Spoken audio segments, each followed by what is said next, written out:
Hoje nós vamos começar uma etapa de leituras do segundo capítulo da carta do apóstolo Paulo aos Filipenses.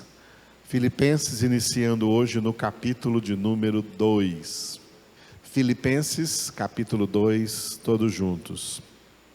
Se há, pois, alguma exortação em Cristo, alguma consolação de amor, alguma comunhão do Espírito, se há entranhados afetos e misericórdias, completai a minha alegria, de modo que penseis a mesma coisa, tenhais o mesmo amor, sejais unidos de alma, tendo o mesmo sentimento. Nada façais por partidarismo ou vanglória, mas por humildade, considerando cada um os outros superiores a si mesmo. Não tenha cada um em vista o que é propriamente seu, senão também cada qual o que é dos outros. Tende em vós o mesmo sentimento que houve também em Cristo Jesus, pois ele, subsistindo em forma de Deus, não julgou como usurpação o ser igual a Deus. Antes, a si mesmo se esvaziou, assumindo a forma de servo, tornando-se em semelhança de homens, e reconhecido em figura humana, a si mesmo se humilhou, tornando-se obediente até a morte e morte de cruz. Pelo que também Deus o exaltou sobremaneira e lhe deu o nome que está acima de todo nome, para que ao nome de Jesus se dobre todo joelho nos céus, na terra e debaixo da terra, e toda língua confesse que Jesus Cristo é Senhor, para a glória de Deus Pai.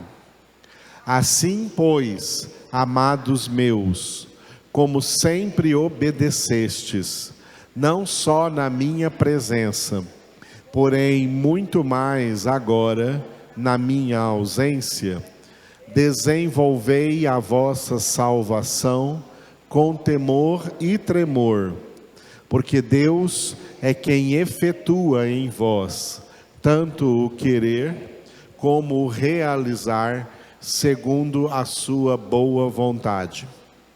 Fazei tudo sem murmurações nem contendas, para que vos torneis irrepreensíveis e sinceros, filhos de Deus inculpáveis, no meio de uma geração pervertida e corrupta, na qual resplandeceis como luzeiros no mundo, preservando a palavra da vida, para que no dia de Cristo eu me glorie de que não corri em vão, nem me esforcei inutilmente.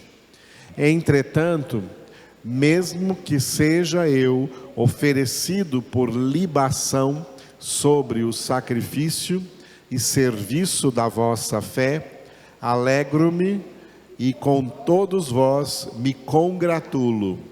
Assim vós também, pela mesma razão, alegrai-vos e congratulai-vos comigo. Espero, porém, no Senhor Jesus, mandar-vos Timóteo o mais breve possível, a fim de que eu me sinta animado também, tendo conhecimento da vossa situação. Porque a ninguém tenho de igual sentimento que sinceramente cuide dos vossos interesses, pois todos eles buscam o que é seu próprio, não o que é de Cristo Jesus. E conheceis o seu caráter provado, pois serviu ao Evangelho junto comigo, como filho ao Pai. Este, com efeito, é quem espero enviar, tão logo tenha eu visto a minha situação. E estou persuadido no Senhor, de que também eu mesmo brevemente irei. Julguei, todavia, necessário mandar até vós Epafrodito, por um lado meu irmão, cooperador e companheiro de lutas, e por outro, vosso mensageiro e vosso auxiliar nas minhas necessidades, visto que ele tinha saudade de todos vós e estava angustiado, porque ouvistes que adoeceu. Com efeito, adoeceu mortalmente. Deus, porém, se compadeceu dele, e não somente dele, mas também de mim, para que eu não tivesse tristeza sobre tristeza. Por isso, tanto mais me apresso em mandá-lo, para que, vendo-o novamente, vos alegreis e eu tenha menos tristeza. Recebei-o, pois, no Senhor, com toda a alegria, e honrai sempre a homens como esse, visto que, por causa da obra de Cristo, chegou ele às portas da morte, e se dispôs a dar a própria vida, para suprir a vossa carência de socorro para comigo. Hoje, iniciando o capítulo 2 de Filipenses, nós vamos entrar no texto mais alto dessa epístola, que vai do versículo 1 até o versículo 18. Do 1 ao 18 desse capítulo, é o texto mais importante no sentido soteriológico, no sentido de salvação. Depois nós vamos ter outros textos importantes no capítulo 3 e 4, mas sobre salvação, entendermos muita coisa sobre a salvação aqui, do versículo 1 ao versículo 18. Esse é um grandioso texto. E dentro desse texto nós temos um outro texto menor, que vai do versículo 5 ao 11, que ocupa o lugar, juntamente com todos os demais textos mais importantes da Bíblia Sagrada. Então, quando chegarmos aqui no versículo 5 até o versículo 11, estaremos dentro de um texto que é o cume, o ponto mais alto, um daqueles textos mais relevantes de toda a Bíblia Sagrada. Muito bem, o tema que nós vamos hoje meditar é muito importante dentro da obra da salvação e da comunidade dos salvos em Cristo Jesus, que é a sua igreja eleita. E esse tema é, repita depois de mim, comunhão espiritual. Aleluia. Vamos entender bem sobre o que é comunhão, porque tem muitas ideias erradas por aí, carnais, humanistas, antropocêntricas, sobre o que seja comunhão. Não é comunhão espiritual, tem muita comunhão aí que é carnal. Vamos diferenciar comunhão carnal de comunhão verdadeiramente espiritual, que é o que o Senhor quer ver em nós. Bom, este texto que vai aqui de Filipenses capítulo 2, do versículo 1 ao 18, o tema dele é, diga, desenvolvimento da salvação. Esse título, ele é inspirado no final, na última frase que Paulo escreveu no versículo 12, quando ele disse, dando uma ordem: desenvolvei a vossa salvação com temor e tremor. Tem gente que não entende que a salvação foi dada a nós, usando uma metáfora, uma comparação. A salvação foi dada a nós como uma semente. Como uma semente.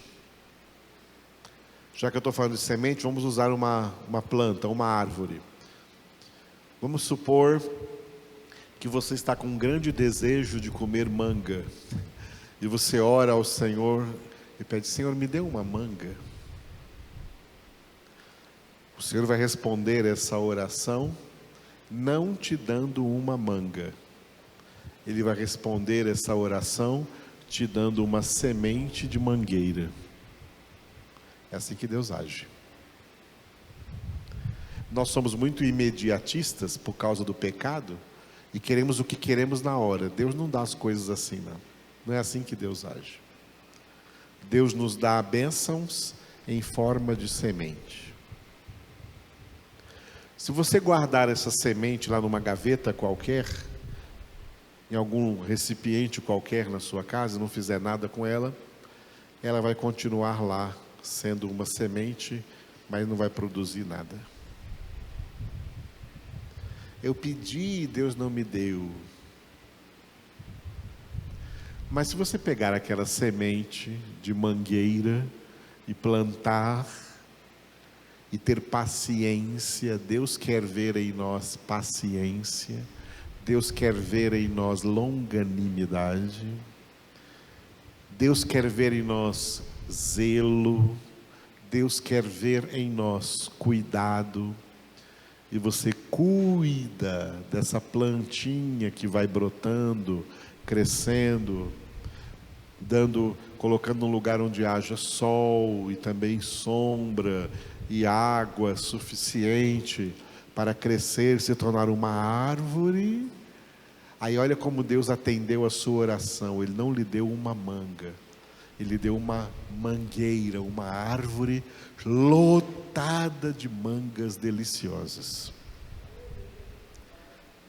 É assim, amados, que Deus atende nossas orações. A gente, no imediatismo, quer que Deus nos dê aquilo que queremos na hora. Deus não age assim. Deus nos dá em forma de semente.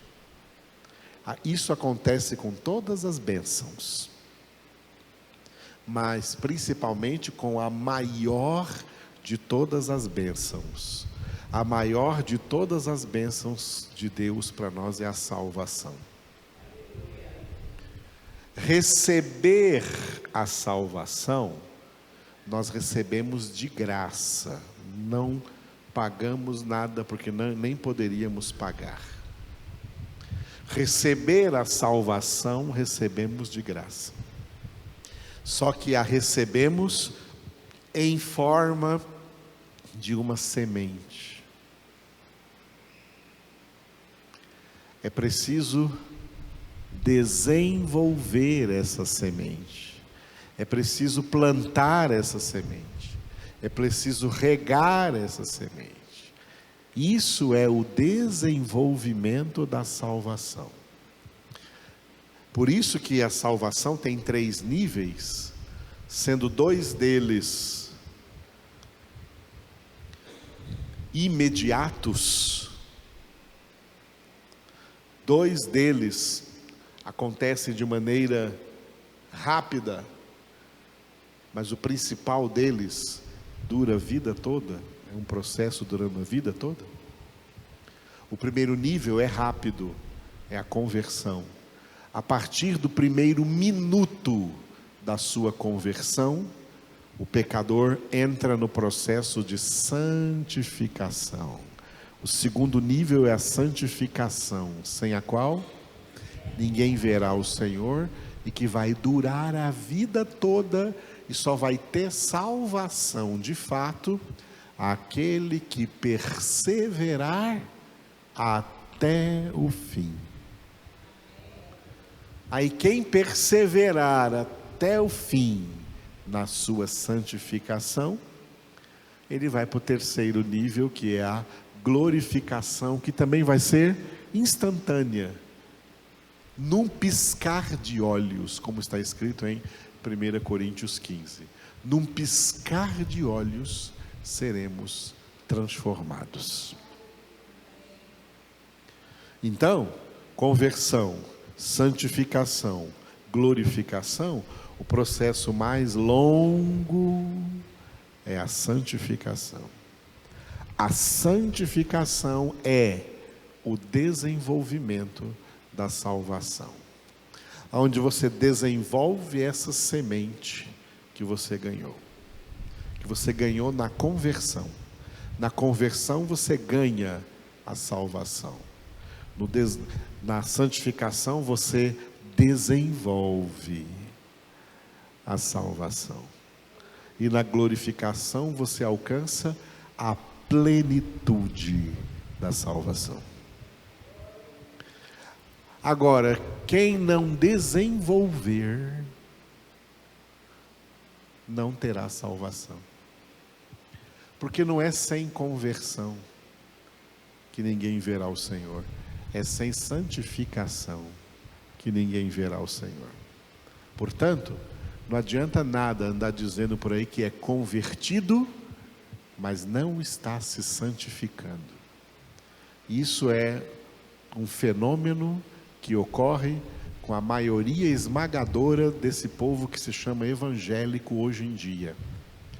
A geração de evangélicos de hoje em dia é uma geração de pessoas que experimentaram conversão e se conformaram com a conversão e ficam por aí até se vangloriando de serem convertidos, mas não desenvolvem a salvação porque não estão se santificando. Não verão o Senhor. É como Jesus contou na parábola dos talentos, em Mateus 25. O que recebeu 5 talentos, desenvolveu os 5 talentos e apresentou 10. O que recebeu 2 talentos, desenvolveu os 2 talentos e apresentou 4.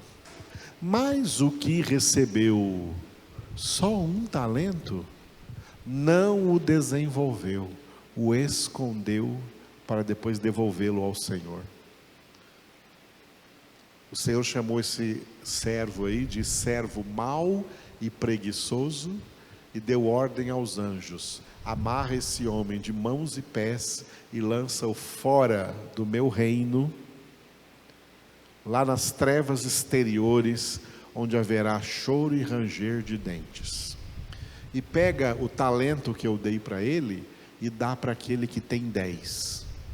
Porque ao que tem se lhe dará e terá com abundância, mas ao que não tem, até o que tem lhe será tirado. Vamos interpretar essa frase de Jesus? Dentro dos 3 níveis da salvação é assim: ao que tem santificação, lhe será dada santidade com abundância na glorificação. Mas ao que não tem santificação, até o que ele tem, que é a conversão, lhe será tirada. Isso é muito sério, amados. Então, nós vamos entrar aqui num tema muito importante. Se Paulo trabalhou em Efésios a salvação e como os salvos devem se comportar, aqui nesses 18 primeiros versículos do capítulo 2, Paulo vai tratar sobre o desenvolvimento dessa salvação. É o ponto central aqui desses primeiros 18 versículos de Filipenses capítulo 2. Então repita: desenvolvimento da salvação. Deixa eu falar ainda isso aqui. Deus, vamos falar em termos de investimento. Deus investiu altissimamente em nossas vidas. Sim ou não? O investimento de Deus em nossas vidas foi muito alto. Ele nos deu o seu próprio Filho. Ele espera o retorno deste investimento. Ele espera e exige o retorno deste investimento. O retorno desse investimento é a nossa santificação. Agora, o nosso investimento é investir todo o tempo que nos resta de vida nos santificando, porque a santificação, queridos, é a obra mais difícil que nós temos que realizar. Mais do que qualquer outra obra que possamos fazer em nome de Jesus, a santificação é a mais difícil. E eu oro sinceramente no meu coração, como pastor, eu sinto uma grande dor dentro de mim, quando eu imagino que muita gente não percebe em si mesmo a necessidade de santificação. É terrível imaginar isso, porque alguém que se diz crente e que se diz evangélico e que não está vendo mais em si mesmo necessidade de santificação, que nada, pastor Edivaldo está exagerando. Eu não acho que é assim, eu não me sinto desse jeito. Amados, isso é uma coisa muito terrível. Isso pode ser que o Espírito Santo, se estiver em você ainda, está apagado e vai sair. Porque desde que o Espírito Santo entra numa vida, no ato da conversão, a primeira coisa que ele faz é convencer do pecado. E esse convencimento não é só para conversão. Esse convencimento do pecado nos acompanha em todo o processo de santificação, de tal maneira que, quanto mais nos santificamos, mais pecador nos sentimos, mais indignos nos sentimos, mais necessitados de santificação nos sentimos. Por isso é um termômetro. Quando a pessoa não está sentindo necessidade de santificação, significa que ela já perdeu espiritualidade. É carnal, crente carnal, não sente mais. Ele até se acha muito santo, até se acha muito bom, não sente mais. Perdeu o senso do pecado. É um perigo perder o senso do pecado. Não sentir mais que tem pecado é não sentir mais necessidade de santificar. Não preciso disso, não. Diz que o pastor Edivaldo diz aí, santificação, sem a qual ninguém verá. Não, eu não preciso disso. Eu estou muito bem. Está se sentindo muito bem? Tem um aviso vermelho, warning aceso aí, contra você. Cuidado. Porque a realidade é o contrário.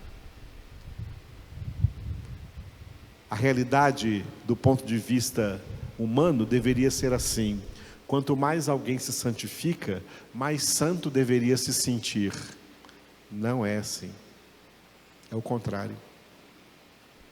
Quanto mais nos santificamos, mais pecadores nos sentimos. Nos sentimos tão pecadores que Paulo escreveu em 1 Timóteo capítulo 1, Deus enviou o seu Filho Jesus para salvar os pecadores, dos quais eu sou o principal. Em português está escrito assim, dos quais eu sou o principal.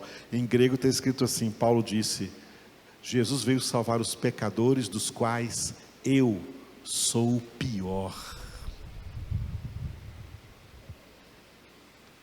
Na medida em que nos santificamos, nos sentimos mais pecadores e mais urgente a nossa santificação. Por que isso acontece?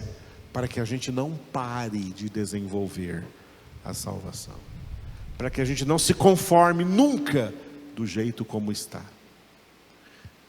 para que a gente se aproxime mais de Deus, para que nos humilhemos mais sob a poderosa mão de Deus, para que santifiquemos mais a nossa vida. A santificação é a sua maior necessidade, mais do que o ar que você respira. Você precisa mais de santificação do que de ar, do que de água, do que de comida, do que de roupa, e do que qualquer outro, mais do que qualquer outro bem que você possa imaginar. O que você mais precisa, o que é mais urgente, o que é emergência agora e já atrasada na sua vida, é a santificação. E Paulo chama a santificação aqui de desenvolvimento da salvação. Esse texto, que vai então do versículo 1 ao 18, está dividido em duas partes.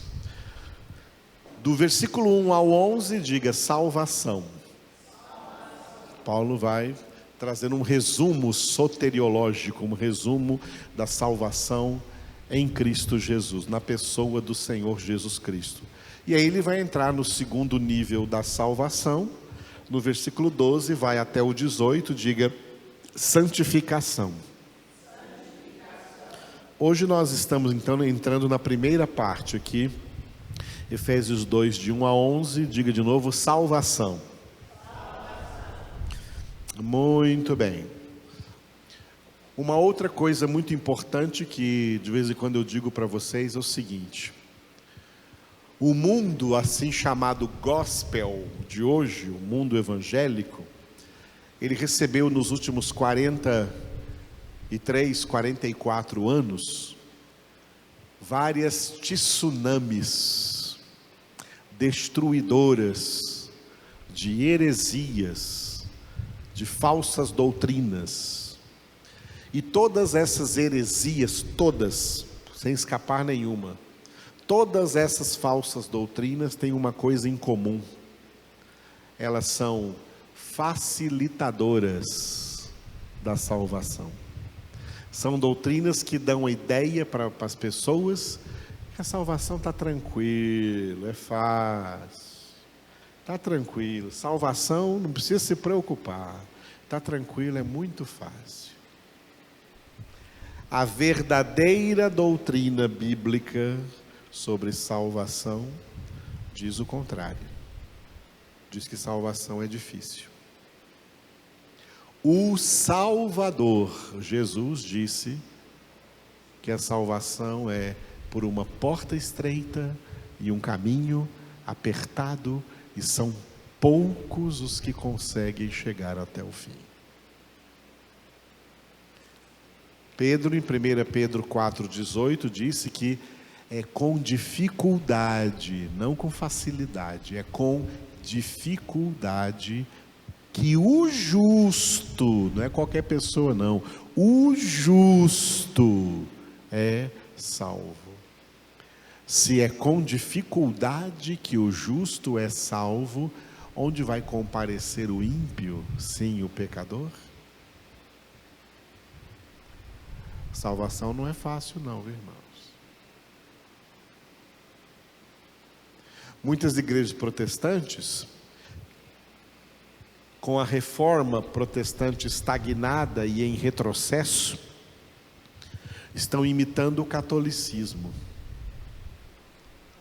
Lá na igreja católica, tem uma doutrina católica, na teologia católica, assim, que se o católico se manter católico até o fim da sua vida, mesmo que ele seja um católico não praticante, mesmo que ele seja um católico que não vai à missa, que não vai à igreja, mesmo que ele seja um católico que pode pecar o quanto quiser pecar no mundo, mas se ele não deixar de ser católico, a salvação dele está garantida.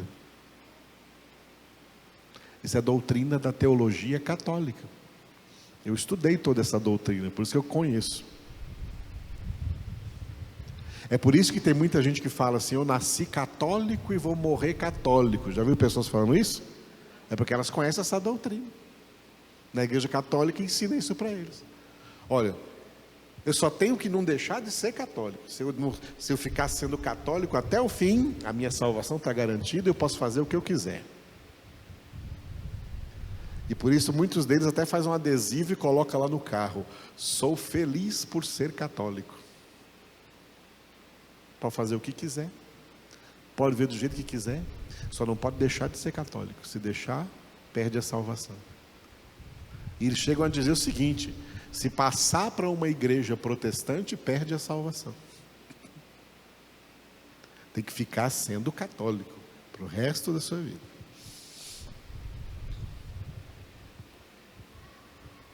E pode até assumir alguma identidade religiosa compatível com o catolicismo. Pode ser espírita, pode ser do candomblé, pode ser da macumba, mas tudo isso tem relação com o catolicismo.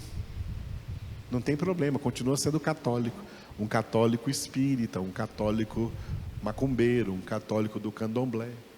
Não tem problema. Lá na Bahia, a Igreja Católica do Senhor do Bonfim recebe os espíritas para fazer a lavagem da escadaria do Senhor do Bonfim. Porque é a mesma coisa. A mesma coisa tem acontecido no meio evangélico. As falsas doutrinas que entraram, colocaram nas consciências dos crentes, que Deus é amor, e no final você vai estar salvo, ninguém vai ser condenado, já está salvo, sua salvação está garantida. Você não precisa mais fazer nenhum esforço, esse negócio de santificação não existe. Mateus capítulo 11, versículo 12, Jesus disse: o reino dos céus é conquistado por esforço, e os que se esforçam o conquistam. Esse esforço é a santificação. Glória a Deus. Por isso, dentro desses 11 versículos, Paulo dividiu aqui em duas partes. Do versículo 1 até o versículo 4, que nós vamos entrar hoje, diga: perfil dos salvos. Quais são algumas, não todas, mas algumas das características que deve estar na personalidade dos que são salvos, dos que foram alcançados pela graça da salvação em Cristo. E dos versículos 5 a 11, repita: perfil do Salvador. Qual é o caráter de Cristo, o perfil do Senhor Jesus Cristo, do Salvador, ao qual os salvos têm que procurar se assemelhar. Amados, nós somos salvos para sermos como Jesus. Ninguém foi salvo para continuar a ser quem sempre foi. Eu sou assim mesmo, eu sou assim, quem me quiser, que me aceite desse jeito. Vá para o lixo com o seu jeito, porque Deus não te recebe do seu jeito. Deus só recebe na glória aqueles que forem transformados pela santificação na imagem do seu Filho Jesus Cristo. Esses serão recebidos na glória. Se a sua imagem for a sua, não é recebido na glória. Tem que deixar de ser você mesmo para ser Jesus. Ao ponto de dizer, como Paulo disse em Gálatas 2:20, já não sou eu quem vive, é Cristo que vive em mim. Essa é a meta principal da santificação. Cristo em nós. Aos Colossenses, Paulo escreveu: Cristo em vós é a única esperança da glória. Sem Cristo formado no seu caráter, pode perder a esperança da glória. Cristo formado em nós, esperança da glória. Quando Paulo escreveu aos Gálatas, ele falou: ó Gálatas insensatos, por quem até hoje eu sinto como que dores de parto, desejando ver Cristo formado em vós. E Paulo estava decepcionado com os Gálatas, porque não estava vendo Cristo neles. É terrível olhar para tanto evangélico hoje, tanto pastor hoje, e não ver Cristo neles. Deus também não vê. Deus quer olhar para nós e ver Cristo sendo formado em nós. Nós sendo transformados em Cristo. É isso que Paulo vai colocar aqui nos versículos de 1 a 4, diga: perfil dos salvos. Esse texto aqui, composto de 4 versículos, tem uma introdução no versículo 1, que é o nosso tema inaugural aqui do capítulo 2, diga comunhão. E depois do versículo 2 ao 4, versículos 2, 3 e 4, diga unidade. Aleluia. Muito bem. Nesse texto nós vamos estudar que uma das características do perfil de quem é de Deus, é que quem é de Deus são pessoas que não são causadores de divisões, não são facciosos. Pessoas facciosas, causadores de divisão, pessoas partidaristas, aqui fala no versículo 3, nada façais por partidarismo. Pessoas partidaristas, que criam partidos, ou que obrigam as pessoas a que tem que ser de tal partido e não de outro, e causam divisões. Na carta que Paulo escreveu a Tito, Paulo disse que os facciosos por si mesmos já estão condenados.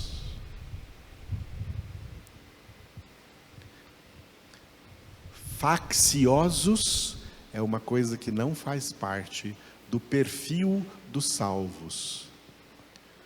2 coisas que fazem parte do perfil dos salvos, repita comigo: comunhão e unidade.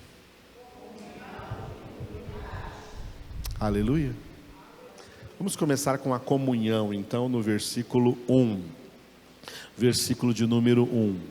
Se há, pois, alguma exortação em Cristo, alguma consolação de amor, alguma comunhão do Espírito, se há entranhados afetos e misericórdias. Repita. Se há, pois, alguma exortação em Cristo, alguma consolação de amor, alguma comunhão do Espírito, se há entranhados afetos e misericórdias. Aleluia.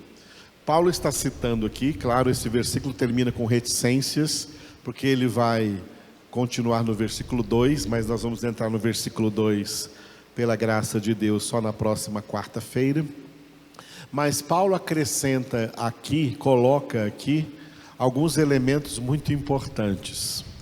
Primeiro deles, que deve haver entre os crentes. Diga, exortação em Cristo. O que é exortação em Cristo? E que isso tem a ver com a comunhão que está ali daqui a pouco, que eu sublinhei ali, comunhão do Espírito. Tá? Exortação em Cristo significa que uma coisa que faz parte do perfil das pessoas que vão morar no céu é que as conversas dessas pessoas são salgadas, são temperadas com o Evangelho de Cristo.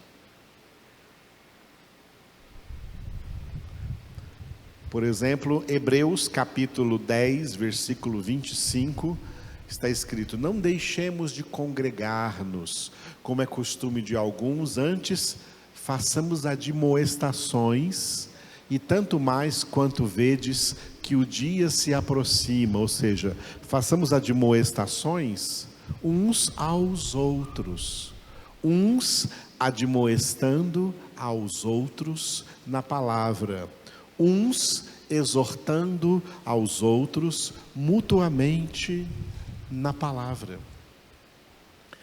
Quem é de Deus, o que mais gosta de falar é da palavra, não de outros assuntos. Hoje tem gente que se diz crente, mas só gosta de falar de outros assuntos aí do mundo.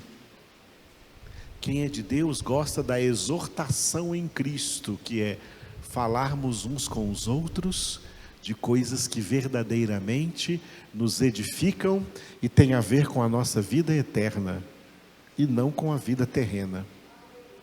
Um outro texto interessante para isso é o Hebreus capítulo 3. Para dar sentido, nós vamos ler os versículos 12 e 13. Hebreus capítulo 3, versículos 12 e 13. Leiam comigo. Tende cuidado, irmãos, jamais aconteça haver em qualquer de vós perverso coração de incredulidade que vos afaste do Deus vivo.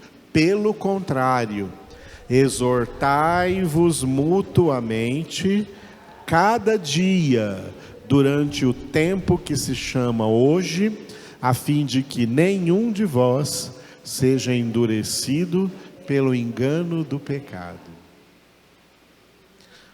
Repita essa frase aí: exortai-vos mutuamente.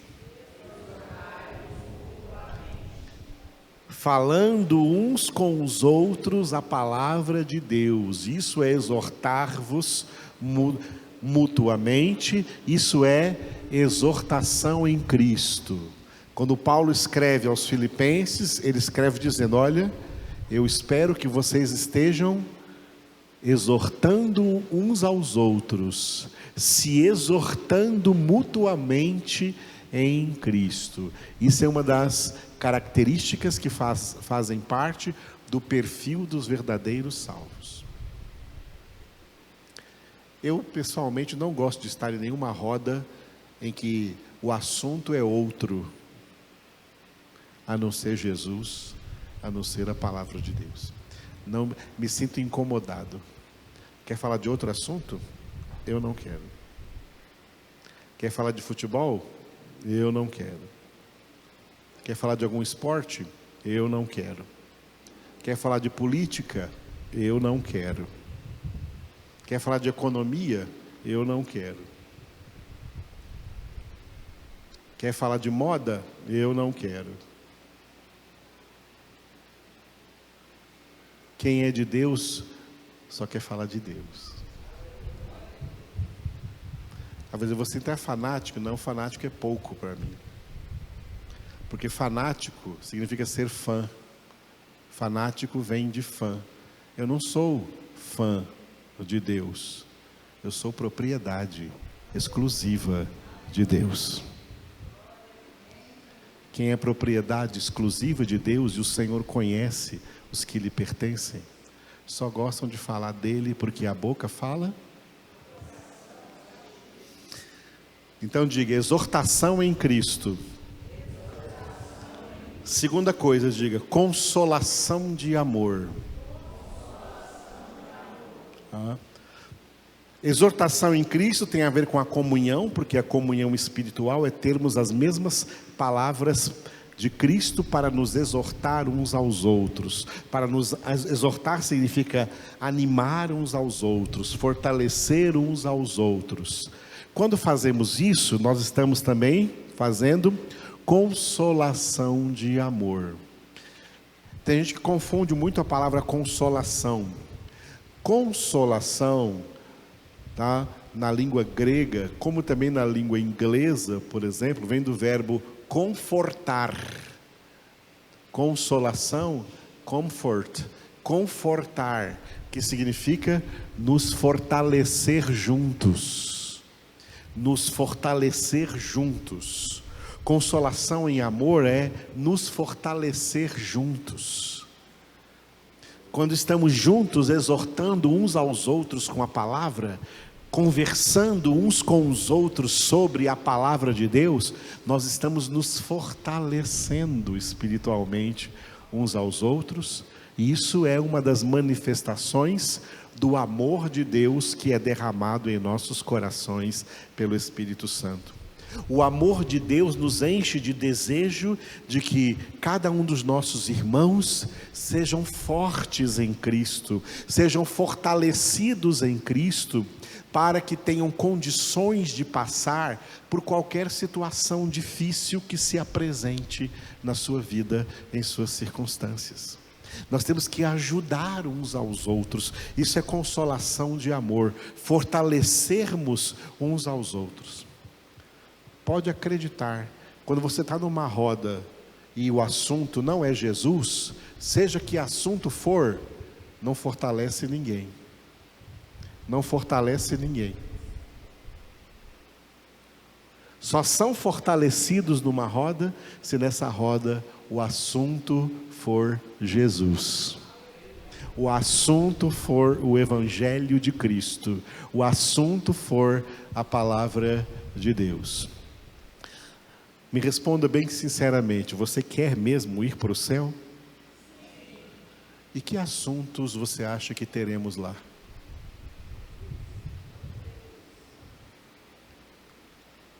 Qual será o assunto no céu?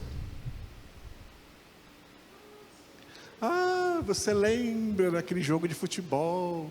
Vai ter esse assunto lá no céu? Vai ter esse assunto lá no céu? Nada. Essa terra aqui, tudo que nela acontece é passageiro. Passará os céus e a terra, mas a minha palavra, as minhas palavras jamais passarão. Quando Pedro entendeu isso, ele disse: Senhor, a quem iremos? Só Tu tens palavras de vida eterna. Quem tem essas palavras, é dessas palavras que quer falar, e é essas palavras que quer ouvir, porque elas trazem exortação em Cristo, elas trazem consolação de amor. Aleluia. Então repita: exortação em Cristo, consolação de amor, e agora, comunhão do Espírito. O Espírito aí está com letra maiúscula, porque se refere ao Espírito Santo. Comunhão, o que os salvos têm em comum, em comum. A palavra comunhão tem duas raízes importantes. A raiz comum, que é a mesma raiz da palavra comunicação. Comunicação e comum. O que os verdadeiros filhos de Deus têm em comum? Que eles recebem a mesma comunicação da verdade pela obra do Espírito Santo, que é o Espírito da verdade, que nos guia a toda a verdade, a toda a palavra, e imprime a palavra aqui na nossa mente, fazendo de nós cartas vivas de Cristo, escritas não com tinta, mas pelo Espírito do Deus vivente. Não em tábuas de pedra, mas em tábuas de carne, isto é, nos corações. Ele está fazendo isso com você? Ele está fazendo isso com você? Está fazendo isso comigo também? Nós temos isso em comum. Isso é comunhão. Quando você conversa com alguém que não tem isso, não tem essa comunicação, essas coisas comunicadas única e exclusivamente pelo Espírito Santo em suas vidas, é alguém estranho para nós. A conversa é estranha.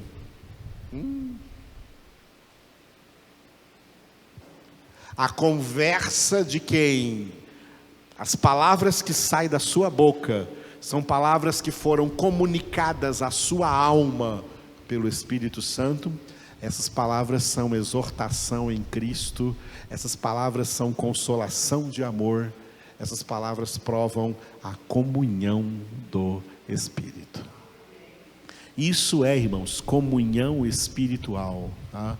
Comunhão espiritual, estarmos imbuídos, munidos, encharcados, ungidos com a mesma verdade, a mesma palavra, que dominou em nossos corações, de tal forma que não há lugar para outras palavras, para outro tipo de conversa, porque é isso que nos domina.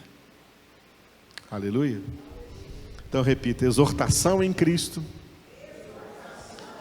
consolação de amor, comunhão do Espírito. Falta só duas coisas. A penúltima, diga: entranhados afetos.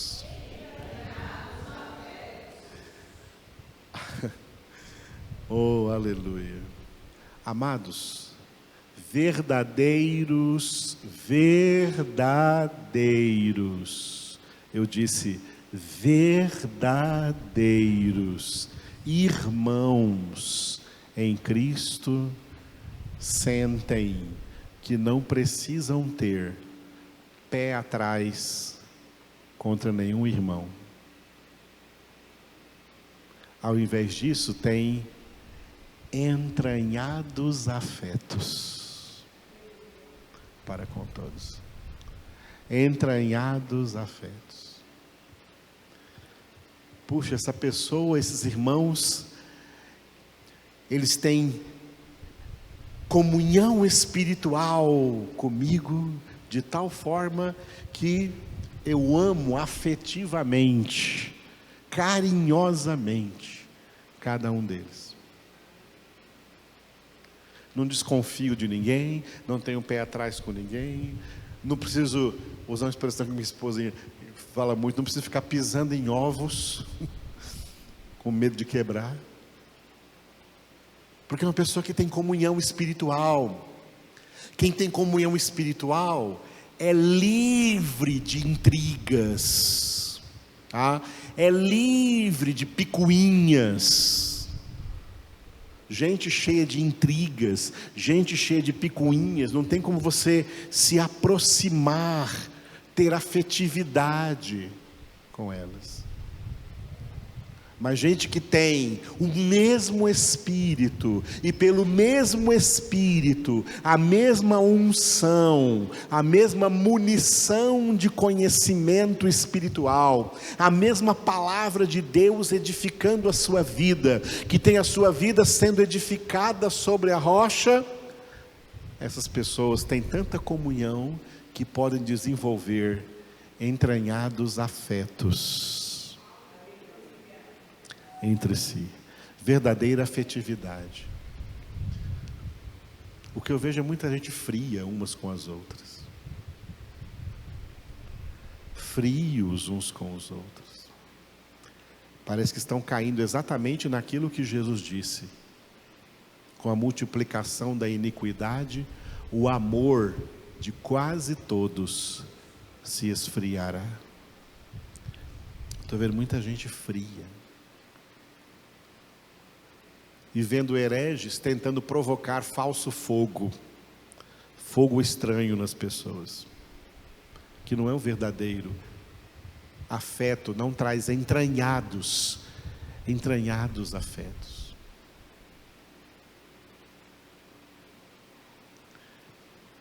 Eu lembro nas épocas de avivamento que a gente amava os irmãos de tal maneira que surgiam músicas que falavam sobre isso. Eu sou um com você no amor do nosso Pai. Somos um no amor de Jesus. Não se vê mais músicas desse jeito, que fala de comunhão espiritual, de afetos verdadeiros. Tem pessoas desconfiadas umas das outras dentro da própria congregação. Tem pessoas decepcionadas umas com as outras. Tem pessoas com o pé atrás contra as outras. Não tem afeto. Como que essas pessoas vão estar no céu? Mais uma vez eu pergunto, você quer estar no céu? Você pensa que lá no céu vai ter um lugar que você pode ficar longe de alguém que você não gosta? Bom, vou ficar aqui no lado sul da Nova Jerusalém, porque lá do lado norte está aquela pessoa, não quero nem encontrá-la. Você acha que pode existir isso no céu? Todo mundo que vai estar lá terão entre si entranhados afetos.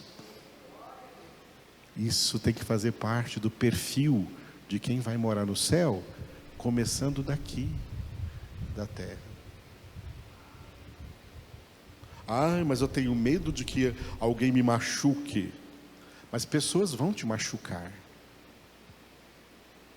Sabe por que nós somos machucados por pessoas? Sabe por quê? Não é culpa delas, não. Nós somos machucados por pessoas porque nós somos soberbos. E Deus quer arrancar essa soberba de dentro de nós. E por isso Ele permite que sejamos machucados por pessoas. Você se sentiu machucado?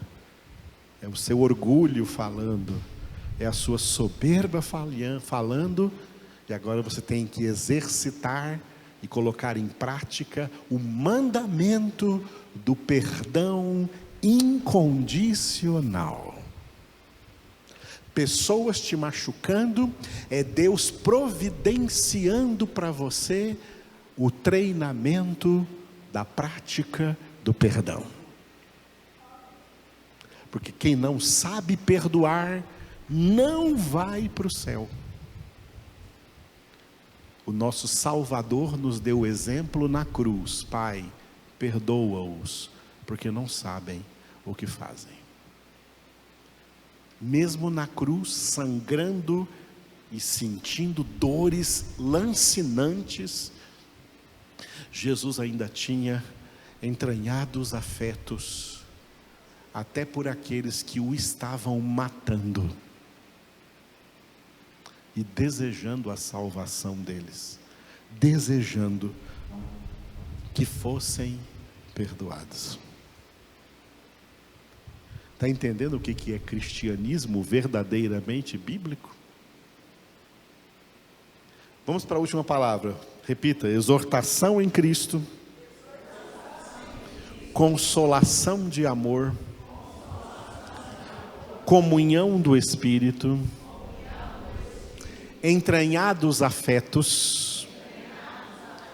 Agora o entranhados repete, só que diga assim: entranhadas misericórdias.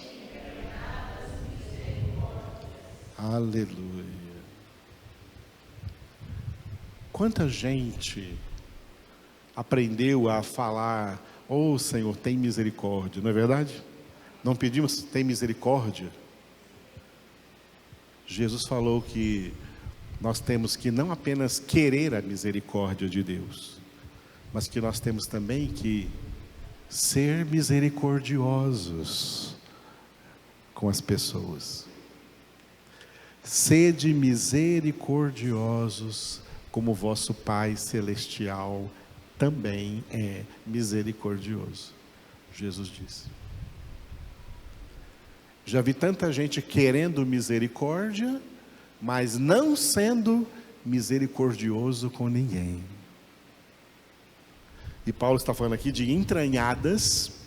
Os entranhados aqui não é só para os afetos, os entranhados aqui também são para as misericórdias. Entranhadas misericórdias, ou seja, ter misericórdia das pessoas que você sente vindo das suas entranhas, do seu interior. O que eu quero, Senhor, é o melhor para todas as pessoas.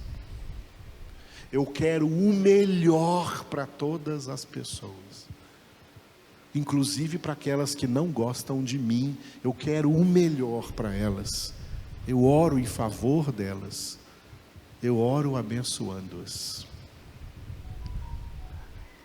Então, amados, em um só versículo aqui, já do primeiro versículo do capítulo 2, Paulo colocou aqui em um versículo só, essa lista de coisas que devem obrigatoriamente fazer parte do perfil daqueles que vão morar no céu.